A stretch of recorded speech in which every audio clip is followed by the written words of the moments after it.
अच्छा, हम लोग पिछली क्लास में हम लोग ने गुप्ता एम्पायर पढ़ा था ना, गुप्ता एम्पायर पढ़ा था, गुप्ता वंश याद है सबको। तो गुप्ता वंश का जब करा था तो हम लोग ने देखा था गुप्ता एम्पायर जो है एक बड़ा एम्पायर था ना, एक बड़ा वंश था जिसने आधे भारत पे कब्जा करके रखा हुआ था, है ना। एक बड़ा था, एक बड़ा भारत का हिस्सा उसने हथिया लिया था। हथियाने का मतलब है कि मतलब उस राज कर रहा था, है ना। कहने का मतलब ये है कि मौर्य साम्राज्य के बाद अगर कोई बड़ा एम्पायर आया है तो वो कौन सा था? गुप्ता साम्राज्य था। लेकिन गुप्ता साम्राज्य जब खत्म होता है, क्योंकि हम लोग पिछली क्लास में सारे राजा पढ़ लिए थे गुप्ता के ना, उसका बचा था एडमिनिस्ट्रेशन और वहाँ का आर्ट एंड कल्चर, है ना।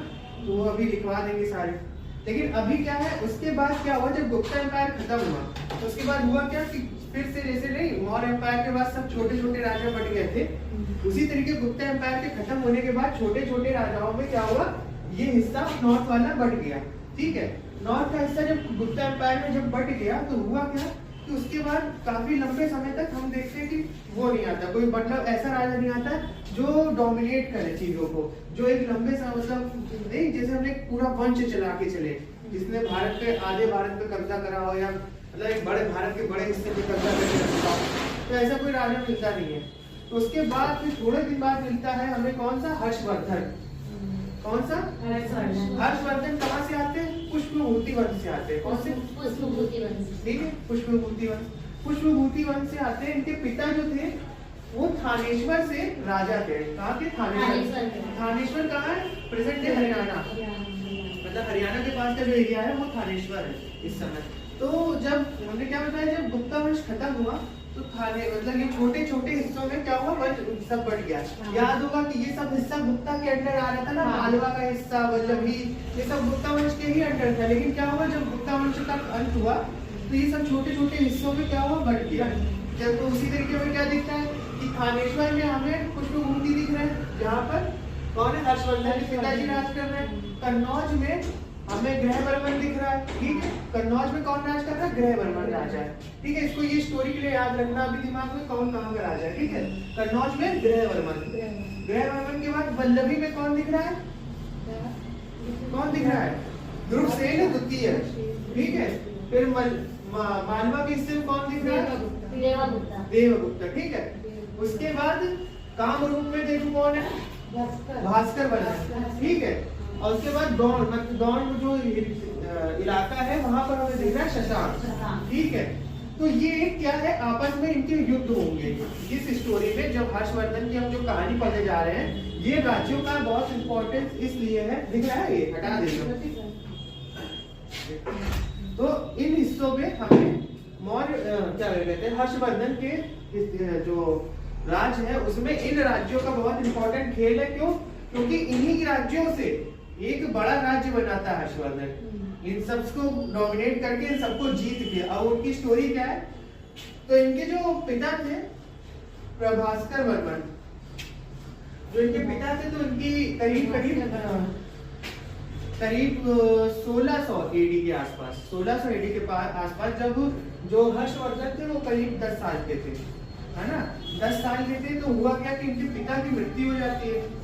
ठीक है, पिता की मृत्यु के बाद होता क्या है कि ये तो बहुत छोटे थे, तो इनके जो मामा थे, इनके मामा, तो मामा ने क्या करा, इनके मामा का नाम भांडी था। ठीक है, भांडी क्या थे, चीफ मिनिस्टर थे, मतलब वो सेनापति भी थे और काफी मंत्र राजा भी देखते थे उनका। ठीक है, तो भांडी ने क्या करा, भांडी ने अपने इनके जो बड़े भाई थे, है ना, राजवर्धन को क्या करा, वो बना दिया, उनके मृत्यु के बाद वो बना दिया, क्या कहते, राजा।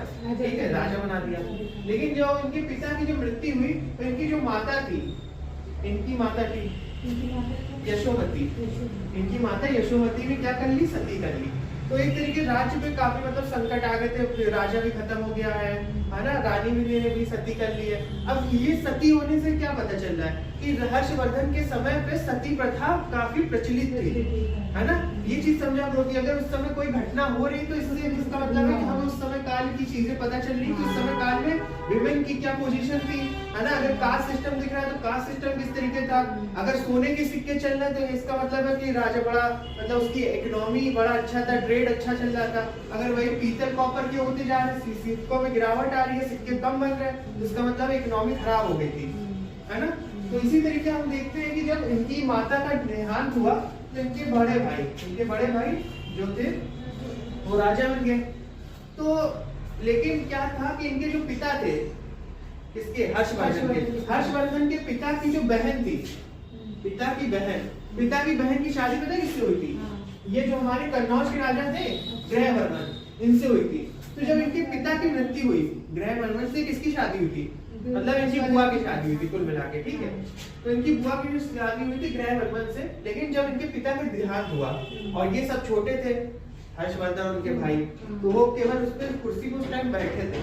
तो उनको इतना बड़ा राजा माना नहीं जाता था कि मतलब हाँ कि उन्होंने कोई युद्ध नहीं लड़ा हो या कुछ। तो उसका फायदा उठाते हुए हुआ क्या कि जो मालवा का जो राजा था देवगुप्त, वो अटैक कर देता है कन्नौज पे, है ना। और बुरी तरीके किसको मार देता है? ग्रहवर्मन को मार देता है। और इनकी जो पत्नी थी, यानी कि इनकी बुआ हर्षवर्धन की, उनको उठा के ले जाता है, ठीक है, उठा के ले जाता है। अब ये देखकर क्या होता है कि जो नए नए राजा बनते हैं, कौन? राज्यवर्धन, जो इनके भाई थे, वो क्या करते हैं अपनी बुआ को छुड़ाने के लिए डायरेक्ट जाते हैं और अटैक कर देते हैं किसके ऊपर? मालवा के ऊपर। और मालवा के ऊपर अटैक करके क्या करते हैं? उसको, जो हमारा देववर्मन था, उसको हराते हैं और अपनी बुआ को वापस ले जाते हैं। अब सबसे ज्यादा ताकतवर इस समय कौन है? मतलब जो डोमिनेट कर रहा है, अब कन्नौज भी इनके हाथ में है ना। अब क्या है? मालवा भी इनके हाथ में। कन्नौज मालवा साथ होने के साथ क्या हो गए? एक बड़ी पावर बनती जा रही है, ये हमारी क्या कहते हैं, जो इनके देव वो थे राज्यवर्धन, तो वो एक बड़ी पावर बन रहे हैं ना, हर्षवर्धन के भाई बड़ी पावर बन रहे थे। ये चीज देख के होता क्या है कि जो गौड़ राजा थे, गौड़ राजा को ये पता चल गया कि इसको अकेले हराना मुश्किल है ना। गौड़ राजा चाहते थे वो कन्नौज पर अटैक करके कन्नौज को कब्जा करना चाह रहे थे, लेकिन कन्नौज को कब्जा करने के लिए क्या चाहिए?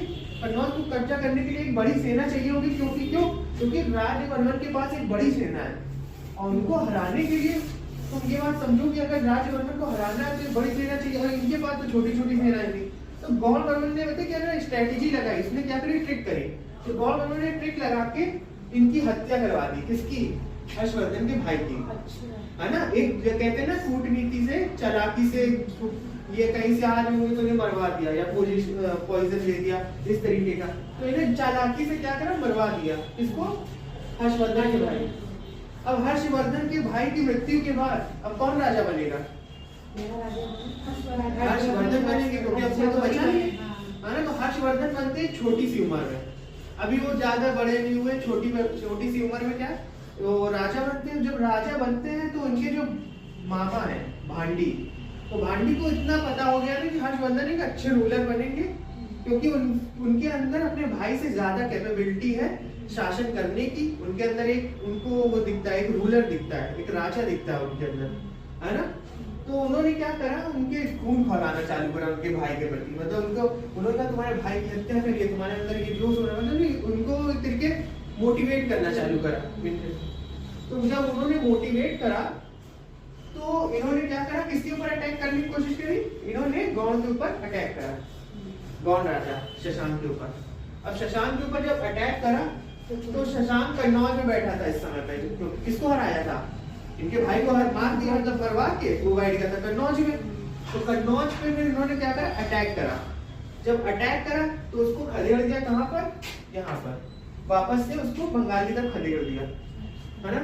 लेकिन हर्षवर्धन में एक और बात याद रखना थी। हर्षवर्धन ने क्या करा? जब इनकी बहन के पति का निधन हुआ, इनके हर्षवर्धन की, तो इन्होंने उसको सती होने से बचा लिया था। तो कहीं ना कहीं उनको एक हर्षवर्धन जो है हमें एक तरीके दिखता है कि वो सती प्रथा के खिलाफ भी थे, है ना। लेकिन वो समाज में सती प्रथा को खत्म नहीं कर पा रहे थे। क्यों? क्योंकि वो एक देखो समाज में एक चीज प्रचलित हो जाती है तो चाहे वहां की सरकार हो, है ना, तो वो उस धर्म से अगर वो रिलेट कर जाती है, समझ लो कि कोई चीज है जो चीज गलत है, तुम्हें लगता है कि बलि देना गलत है, बट वो धर्म से कनेक्टेड है, तो वहाँ की सरकार भी उसको भी क्या होता है कि उसको भी प्रॉब्लम है कि वो उसको बैन कराए। लेकिन उनके पास इतनी, हर्षवर्धन ने उस कहते हैं ना कि धर्म को टच नहीं करा, उन्होंने अपनी बहन का जो है सती होने से रोक लिया था, ठीक है। तो हुआ क्या कि जब स्टोरी में आगे बढ़ते हैं कि जब स्टोरी में होता क्या है कि जब ये कौन यहाँ आ जाता है तो ये करते अलायंस, किसके साथ अलायंस करते हैं? अलायंस करते हैं कामरूप के। कामरूप का जो राजा था उसके साथ अलायंस करते हैं। अलायंस का मतलब समझ लो, उसके साथ मित्रता करते, संधि करते और दोस्ती करके करते क्या है, ये जो भास्कर वर्मन है, भास्कर वर्मन के साथ मिलके हर्षवर्धन किसके ऊपर अटैक करते हैं? यहाँ पर, ठीक है, तो यहाँ पर अटैक करते हैं। तो इस युद्ध में ये भाग लेता है ना। भाग के ये मध्य प्रदेश के कहीं पर, शायद मध्य प्रदेश के आसपास यहाँ जाकर यही कहीं जंगल पे ये चला जाता है, जंगल में जाकर छुप जाता है और वहीं पर इसकी मृत्यु हो जाती है जंगल में, क्योंकि बाहर निकलेगा तो मार दिया जाएगा। तो ये जो एक तरीके से देख रहे हैं हर्षवर्धन ने अब जो है, अब हर्षवर्धन ने कितना एरिया कैप्चर कर लिया, ये देखो ये है ना, ये एरिया जो है पूरा हर्षवर्धन के हिस्से में आ गया ना। और कामरूप भी इनका दोस्त हो गया, तो कामरूप भी इनसे कोई अटैक, तो हर्षवर्धन का ये जो थाने से लेके इतना एरिया है ये हर्षवर्धन के हिस्से में आ गया। अब रही बात वल्लभी की, जो वल्लभी वाला एरिया है हमारा, वल्लभी का जो राजा था है ना, ध्रुवसेन जो था द्वितीय, ध्रुवसेन जो द्वितीय था, उसने क्या करा, इनके सामने हथियार डाल दिए कि भैया इतनी बड़ी सेना के सामने तो अटैक कर नहीं सकता ना। तो ध्रुवसेन ने भी उसके सामने हथियार डाल दिए। तो ये जो वल्लभी वाला एरिया, ये भी किसके हिस्से में चला गया? हर्षवर्धन के एरिया में। समझ में आई बात? अब ये चीज समझो कि हर्षवर्धन ने इतना बड़ा जब एरिया कैप्चर कर लिया तो उसने करा क्या, उसने ये जो वल्लभी का एरिया है, ये एरिया वल्लभी वाला एरिया, वल्लभी के राजा को वापस कर दिया कि ये तुम रखो लेकिन तुम मेरे अधीन रहोगे। समझ में आए? अधीन का मतलब बताया था ना हमने किस तरीके, मतलब तुम अपने यहाँ तुम कुछ भी करो लेकिन तुम्हें जो अपना रेवेन्यू है, जो बाकी चीजें वो मेरे साथ शेयर करनी पड़ेगी और मेरा एक गवर्नर तुम्हारे यहाँ रहेगा। जैसे नहीं स्टोरी हमने पहले बताई थी, उस तरीके वल्लभी का जो राजा था वो इनके अधीन हो गया। समझ में आएगा? अब वल्लभी का जब राजा अधीन हो गया और हर्षवर्धन का इतना बड़ा साम्राज्य, और हर्षवर्धन क्या कर रहे थे, अपने जो साम्राज्य था उसको एक्सपेंड कर रहे थे, मतलब आगे बढ़ते जा रहे थे, आगे बढ़ते जा रहे थे। अब प्रेजेंट टाइम में अगर तुम देखो तो ये जो नर्मदा नदी का एरिया है, नर्मदा, यहाँ पर देखते तो बंगाल की खाड़ी, बे ऑफ बंगाल है ना, इधर असम वाला एरिया जो है हमारा असम, बे ऑफ बंगाल, और इधर की तरफ क्या मिल गया, अरेबियन सी, अरेबियन सी मिल गई, और ऊपर कश्मीर। तो इतना बड़ा हिस्सा, मतलब नॉर्थ में कश्मीर तक है ना, वेस्ट में अरब सागर तक, ईस्ट में कहाँ तक, कामरूप तक, और नीचे की तरफ अगर जाओगे साउथ में तो तुम्हारा बे ऑफ साउथ की तरफ नर्मदा नदी तक, और तुम्हारा ये जो एरिया है यहाँ बे ऑफ बंगाल की तरफ। इतना बड़ा एरिया जो है किसने कैप्चर कर लिया, हर्षवर्धन ने। ठीक है, अब हर्षवर्धन ने क्या सोचा कि चलो हमने नॉर्थ को हमने कैप्चर कर लिया, अब हम चलते कहाँ, साउथ की तरफ। तो साउथ में जब वो पहुंचते हैं कहाँ पर, नर्मदा नदी को जब क्रॉस करते हैं तो उनका सामना होता है चालुक्य राजा से। किससे होता है, चालुक्य राजा, जिसका नाम था पुलकेशिन। क्या था, पुलकेशिन, पुलकेशिन द्वितीय। पुलकेशिन द्वितीय ने क्या करा, इनके जो विजय रथ को रोक दिया। अब समझ में आए? तो क्या इसका मतलब है, पुलकेशिन जब उनके ऊपर युद्ध करा तो पुलकेशिन ने उनको इस युद्ध में हरा दिया। किसको, हर्षवर्धन को। तो ये साउथ की तरफ इन्होंने डोमिनेशन जो है इन्होंने रोक दिया, क्योंकि वहां इनका जो विजय रथ था वो रुक गया। और पुलकेशिन एक ऐसा राजा था जिसकी आर्मी ज्यादा बड़ी नहीं थी, लेकिन पर था क्या कि उसकी जो स्ट्रेटेजी जिसे कहते हैं ना, एक वॉर स्ट्रेटेजी, वो इतनी अच्छी थी कि वो हर्षवर्धन उसको हरा नहीं पा रहे थे। और जब उन्होंने देखा कि हम उसको इतनी बड़ी सेना होने के बावजूद जब हरा नहीं पा रहे, तो उन्होंने वहां आगे बढ़ने का छोड़ दिया है कि इरादा कि अब हम साउथ की तरफ नहीं जाएंगे, जितना हमारे पास हिस्सा है हम उसी के ऊपर अपना जो है राज्य रखेंगे। ठीक है, बात समझ में आई? तो पुलकेशिन ने किसको हरा दिया, हर्षवर्धन को। तो और ये बात हमें कहाँ मिलता है पता, इस बारे में हमें पता चलता है ऐहोल शिलालेख इंस्क्रिप्शन में। समझ में आया? ऐहोल के इंस्क्रिप्शन में हमें पता चलता है कि पुलकेशिन जो कि चालुक्य राजा था, उसने क्या बताया, उसने क्या करा, इनको हराया और हर्षवर्धन को इन्हीं के एरिया में रोक दिया। हर्षवर्धन का इतना बड़ा राज्य था, हर्षवर्धन के साथ दिक्कत क्या थी, उनका राज्य आगे क्यों नहीं बढ़ पाया, क्योंकि ये दान बहुत करते थे। पहली चीज, एक चीज हर्षवर्धन, इनके राज्य में दान प्रथा बहुत थी। मतलब जो भी कोई ट्रैवलर आ रहा है, जैसे कि एक ट्रैवलर का नाम था जो चाइना से आया था, क्या नाम था उसका? पायन नहीं, पायन जिनके टाइम पे गया था, हम भूल गए।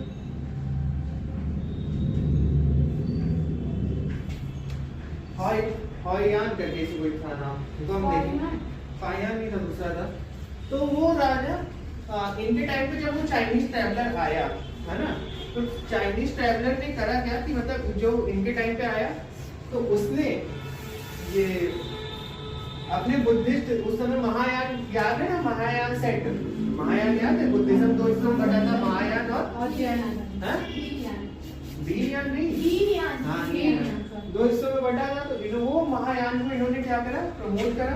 और कहीं कहीं कुछ राइटर्स जो हिस्टोरियन है वो मानते हैं कि जो हर्षवर्धन थे वो बुद्धिज्म में कन्वर्ट भी हो गए, लेकिन हर जगह मतलब कुछ कहते हैं मानते हैं, कुछ नहीं मानते हैं। बात समझ में आई?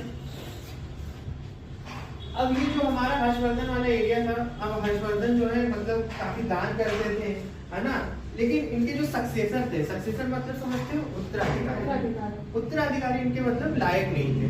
इस वजह से इनका जो राज्य था वो डिक्लाइन होने लगा, क्योंकि दान इतना ज्यादा कर दिया था कि इनकी जो वो कहते हैं ना राजकोष, वही खाली हो गया। ठीक है, राजकोष खाली होने के बाद हो गया, और इनके जो वो थे सक्सेसर वो इतने काबिल नहीं थे कि वो अपने राज्य को चला सके या रोक सके। मतलब कोई अटैक हो रहा है तो उसमें हार जा रहे हैं, इस तरीके का। तो हम देखते हैं हर्षवर्धन की कहानी वहां पर क्या होती है, समाप्त हो जाती है। लेकिन हर्षवर्धन ने 40 से ज्यादा साल, 40+ सालों में राज्य करा। मतलब अगर देखा जाए 40 से ज्यादा 40-42 साल के आसपास राज्य करा है। तो एक बड़ा राज्य मान सकते हैं कि हर्षवर्धन ने एक लंबे समय तक राज्य करा है। और गुप्ता एम्पायर के बाद अगर किसी ने नॉर्थ में डोमिनेट करा है तो किसने करा है, हर्षवर्धन ने करा है। ये बात समझ में आई? हर्षवर्धन खुद भी एक राइटर थे, उन्होंने भी अपनी रचनाएं खूब करी है। ठीक है, वो दान देने में काफी माहिर थे। लेकिन हर्षवर्धन के राज्य में जो हम लोग को चीजें खराब दिखती वो है कि इनके समय काल में कास्ट सिस्टम बहुत ज्यादा बढ़ गया था।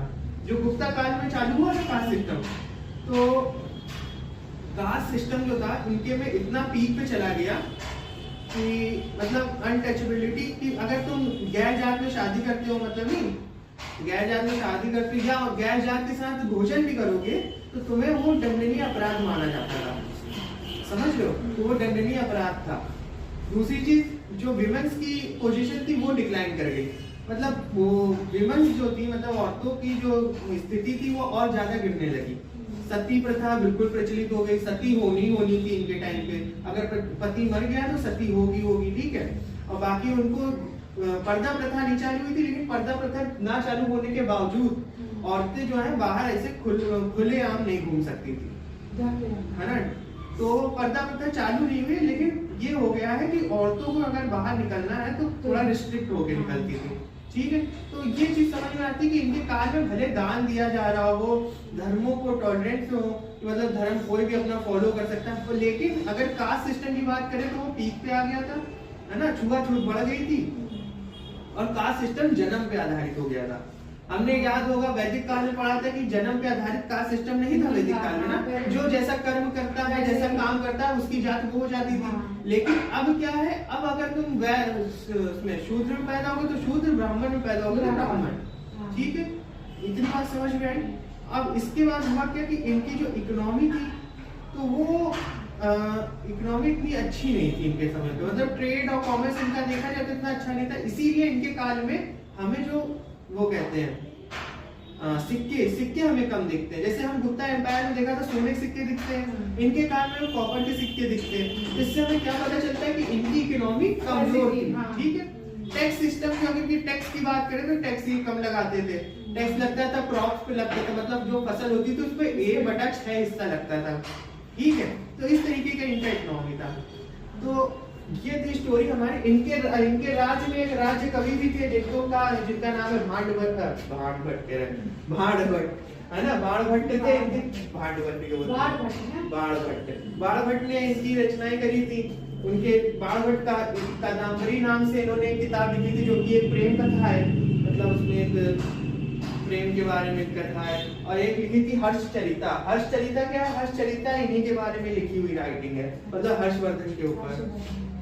बात करें अगर हर्षवर्धन की, तो इन्होंने रत्नावली, प्रियदर्शिका और नागनंद, है ना, तो ये किसने करी है? हर्षवर्धन ने खुद ही राइटिंग करी है। ये बात समझ में आई?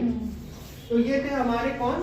और हाँ, इन्होंने जो नालंदा यूनिवर्सिटी है, नालंदा यूनिवर्सिटी याद है, हमने पढ़ाई थी गुप्ता एम्पायर में जो बिल्ड करी गई थी, नालंदा यूनिवर्सिटी इनके टाइम पे पीक पोजीशन पे थी। मतलब इस टाइम पे नालंदा यूनिवर्सिटी में देश विदेश से लोग पढ़ने आते थे, ठीक है, बाहर से लोग आके पढ़ने आ रहे हैं, लोग यहाँ पर मतलब काफी, मतलब एक तरीके यूनिवर्सिटी का जो पीक पॉइंट था वो हर्षवर्धन के समय पे था। लेकिन इसको 1202 के आसपास शायद, हाँ 1202 एडी में बख्तियार खिलजी जो था उसने क्या करा, जला दिया था। 1202 में बख्तियार खिलजी जब आता है वो नालंदा यूनिवर्सिटी को क्या करता है, जला देता है। और स्टोरी ये है कि जब वो जलाता है तो इतनी किताबें थी नालंदा यूनिवर्सिटी में कि वो आगे 3 महीने तक जली। वहाँ पर किताबें इतनी ज्यादा थी कि आगे 3 महीने बाद एक साथ जला दिया था। एक साथ पूरी यूनिवर्सिटी में आग लगा दी थी। क्यों जलाया था? क्योंकि वो चाहता था कि ये जो हिस्सा है हिस्ट्री का, वो हिस्सा आगे ना बढ़ पाए। वो चाहते थे अपना, मतलब कि हम राजा हैं तो हमारा, मेरे बारे में लोग इतिहास पढ़े, है ना, तो वो यूनिवर्सिटी में जितनी किताबें थी सब जला देता है कि ताकि ये हिस्ट्री आगे ना, किसने किसको मारा इससे पहले सारी हिस्ट्री। दो चीजें होती, नालंदा यूनिवर्सिटी में जो हिंदू, मतलब जो यहाँ के धर्म थे उनके बारे में बातें हो रही थी, अब वो इस्लाम धर्म को लेके आ रहा है ना, तो ये चीजें थी कि दोनों धर्मों का अब यहाँ से क्लैश चालू हो जाएगा, है ना, कि वो अपने धर्म को प्रमोट करने की कोशिश करते हैं, जो यहाँ की किताबें उनको जला के, तो इस तरीके की। वो तो खैर 1200 की जब बात करेंगे तब। लेकिन हर्षवर्धन की बात समझ में आई सबको कि हर्षवर्धन एक अच्छे राजा के रूप में दिखते हैं, लेकिन उनकी अगर सोशल की बात करें, उनके समाज की बात करें, तो समाज में हमें कहीं ना कहीं ये चीजें दिखती हैं कि उनका जो समाज था वो, मतलब कास्ट सिस्टम की वजह से और विमेंस की डिक्लाइन की वजह से कहीं ना कहीं वो सोशल जो है उनका, वो थोड़ा सा स्टेटस गिराता है उनका, ठीक है। लेकिन राजा की अगर बात करें तो एक अच्छे राजा के रूप में हमें दिखते हैं। नॉर्थ में उनको लॉर्ड ऑफ नॉर्थ भी बोला जाता है, ठीक है, नॉर्थ में, क्योंकि उन्होंने काफी समय तक 40 वर्ष तक एक राज्य करना, पूरे उत्तर को मतलब डोमिनेट करना। हर्षवर्धन को लॉर्ड ऑफ नॉर्थ भी बोलते हैं क्योंकि उन्होंने लंबे समय काल तक नॉर्थ पे राज करा। नॉर्थ यानी उत्तर में। बात समझ में आई? ठीक है।